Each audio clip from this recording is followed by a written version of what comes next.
En matière de santé, quels sont les problèmes?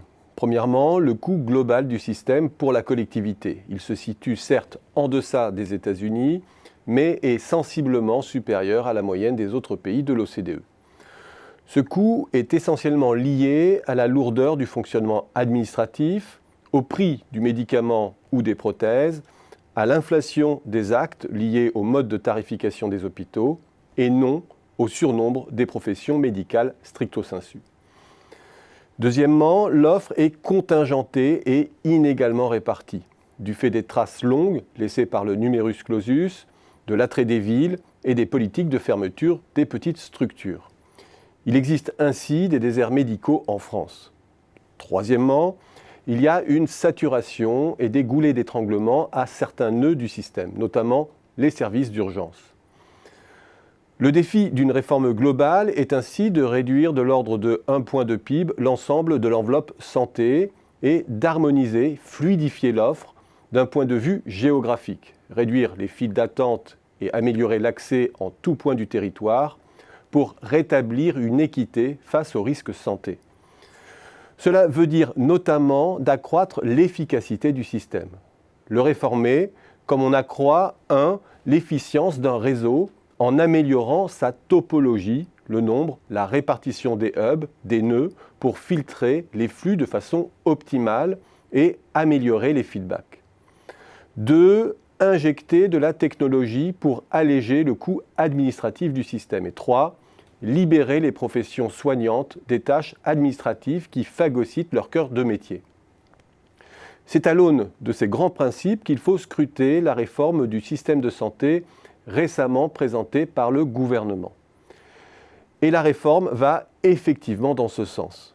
Elle vise à améliorer la topologie du système santé. Les hôpitaux seront désormais classifiés en 3 niveaux. Les hôpitaux chargés du soin de proximité, médecine générale, gériatrie, soins de suite. Près d'un établissement sur 2 dans le secteur public sera concerné. Ceux ensuite chargés des soins spécialisés comme la chirurgie ou les services de maternité. Et enfin, les soins ultra spécialisés dans des plateaux techniques de pointe. Nombre de petits hôpitaux devront renoncer à leur plateau technique et la réforme ouvre la porte au regroupement hospitalier.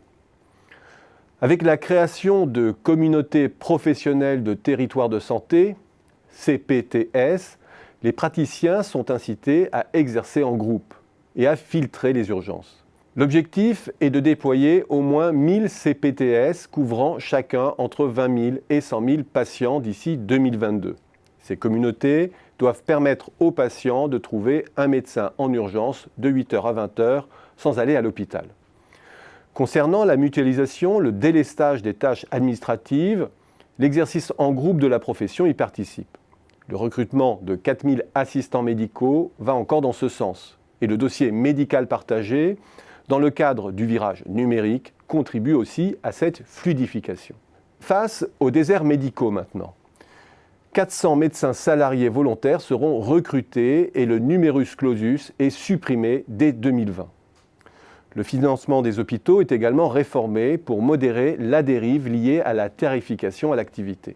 Sa part sera réduite et des forfaits par grande pathologie seront introduits. La part du bonus qualité est aussi revue à la hausse. Voici pour les grandes lignes.